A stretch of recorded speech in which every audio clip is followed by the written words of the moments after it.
So you panic bought chickens because the cost of eggs is outrageous, and now you're wondering, what did I just do? I added more mouths to feed, and grocery prices are insane already. I can't afford to feed more critters on the farm. Okay, so this video is going to be dedicated to tell you if it's worth getting chickens to get these beautiful little eggs right here, all right?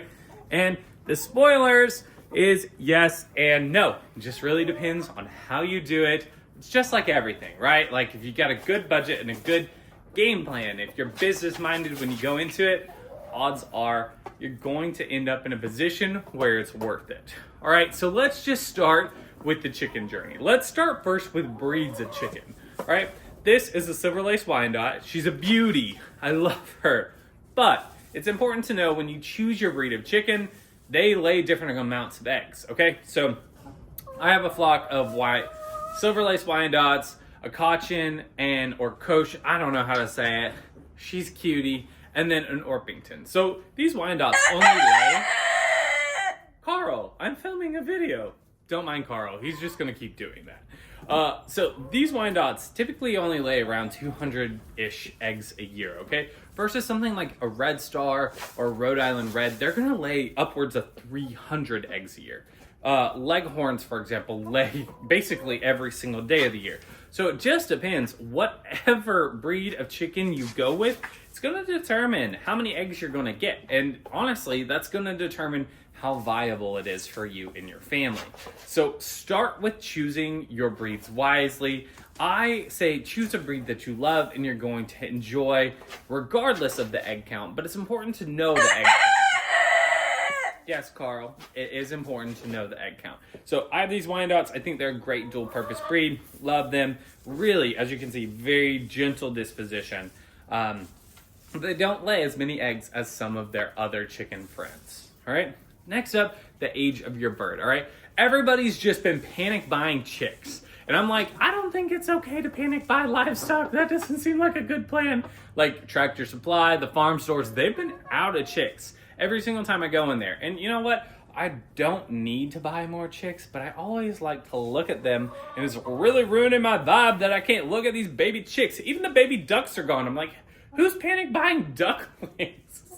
So it's important to know when you buy those chicks, though, you're going to probably wait anywhere from 4 to 6 months before you ever see one of these, okay? That's really important to know because you just onboarded 4 to 5 months of feeding extra mouths without getting anything in return.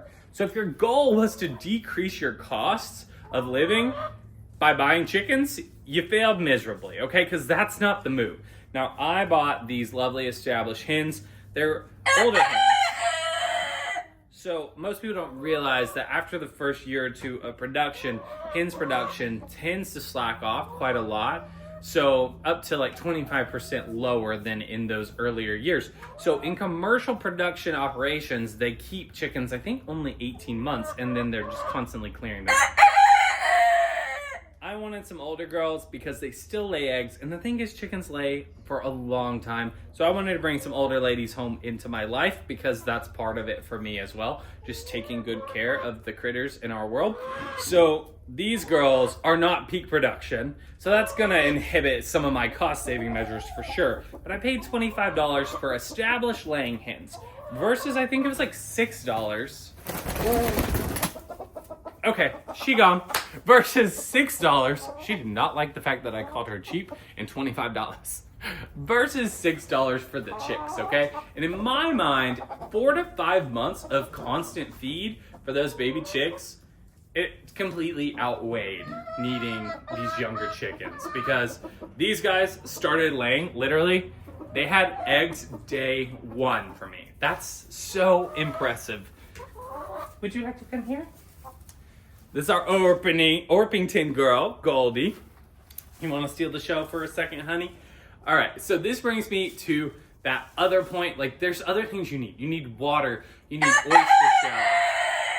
You need other things. Like, chicks need electricity and warmth, coops. So it's really important to keep those costs as low as possible as you go through this process.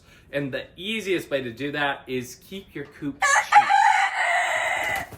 Now, I said it. That's right. So people love to spend a fortune on coops, myself included. So when I do follow-up coop videos this summer, because I might have something special coming, do not judge me, all right? I do not want judgment, okay? I am doing good things. I've adopted senior chickens, okay? They need nice housing, all right? If you're gonna retire well, you know? Yeah. But the easiest way to make growing and raising your own eggs economical is housing. Keeping the housing cheap. So instead of paying $2,000, $3,000 for a chicken coop, go for something a little cheaper. If you can't build it yourself, then buy something a little cheaper. Because really, if the cost of eggs is anywhere between $7.50 and $10 here in the state of Tennessee, then if it's at that $10 mark for those premium organic eggs, and you spend $2,000 on a chicken coop, you could buy 4 dozen eggs a week for a year. A year. And that would just get to where you're starting to break even. Not including if you feed your chickens, all that other stuff.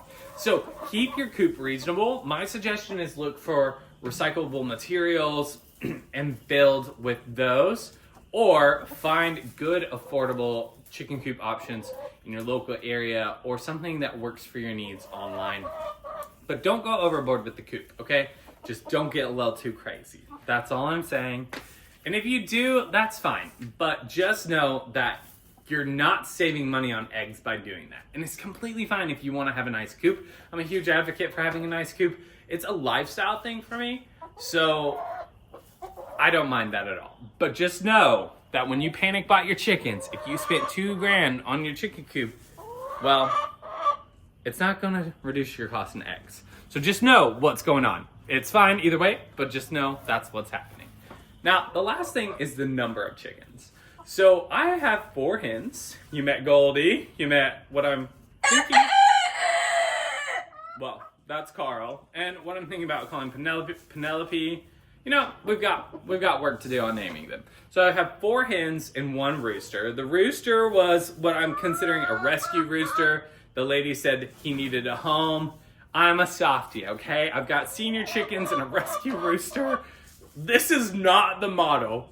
The younger chickens produce more. Different breeds of chickens produce more. So if you're looking for volume, mine's not the model. But anyway, I was planning on only getting 3 chickens. And the reason I was only going to get 3 chickens is because most households of about 4 people produce enough household waste that they can completely keep their birds fed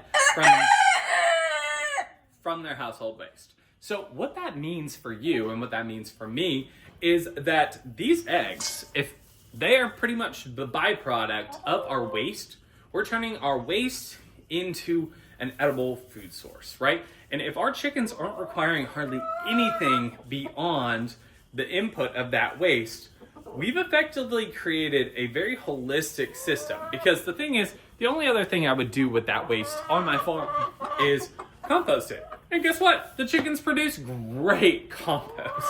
So I think that's kind of the sweet spot. 3 chickens for me is perfect. Now I ended up with 5, but that's not an issue because we have a really vibrant garden that's producing a lot of garden waste, etc. We have large acreage so they can forage, and then we will supplement a little bit with feed as needed. But the bulk of what we should be able to do with our chickens and our birds here should come from our food waste. And I'm not proud of this, but I'm just going to use this as an example. We turned egg rolls into eggs. Yes, we had some egg rolls, and these guys loved it. Now that's not organic, that's not kosher, like that's not what I recommend. But the fact that I could turn these nasty egg rolls into eggs makes me a very, very happy man, okay? So consider them for no other reason than just some waste disposal and to cut down on your waste. So pretty much those are the nutshells. Keep your housing for the chickens affordable. Select your breed with very, very intentional, be intentional when you select that breed of chicken because it's gonna determine how affordable your eggs are for you. Be cognizant of feed prices, using your household waste to try and feed these chickens. Less is more in that regard because if you're only producing a dozen eggs a week, but it costs you absolutely nothing to produce, then that's a win. It's much better, in my opinion, than having lots of chickens producing 4 dozen eggs a week and having to shell out in that feed bill. That's just my personal opinion, but I think it's a good one. And then also really think through what life stage you're purchasing your chickens in. Do you want to raise chicks? Because it's a lot more demand and you have 4 to 5 months of feed without any kind of output right at the beginning. Now, there is a lot to say because those younger chickens are going to produce a lot more than my senior chickens in that first year and a half. So it can definitely outweigh the investment of those 4 months of feed can be a really beneficial thing for you and your farm and your household. But it's just the things I like to consider. Yes, chickens can absolutely be affordable. I'm not doing any particular real number breakdowns here because the simple fact is it's gonna depend for everybody. I'll say my 5 chickens only cost $25, $100 total. So $100 total. And currently the eggs that we buy at the store, the organic free-range eggs, which I don't think are organic or free-ranged. I mean, they probably are technically, but egg regulations are sketchy. We spend about $7.50 on those. So if you want to do the math, I think we can absolutely make our money back on these chickens, no problem. Our coop, we are not spending too much on our coop at this stage. So it just depends on what you're putting in, but just run the numbers for yourself. Take the cost of eggs, how many eggs you use in a weekly basis, and then determine, are these chickens going to be worth it? Because you can get a general egg count based on your breed, and just know if they're a little older, you're probably going to estimate about 25% slacked production. So these girls, I'm hoping for 150 eggs a year, minimum. That's right, ladies. You hear me? So I hope this video was helpful for you. If you're considering chickens, I just want to say, remember that panic buying an animal is never the solution. They're an animal, they take time. They don't take much time at all, do you, girly? But it's really important to note that they do take time. You should not just panic buy an animal. They are a commitment, and you really need to have the allocated space, the setup for them. So don't just panic buy responsibilities because the cost of eggs are too high.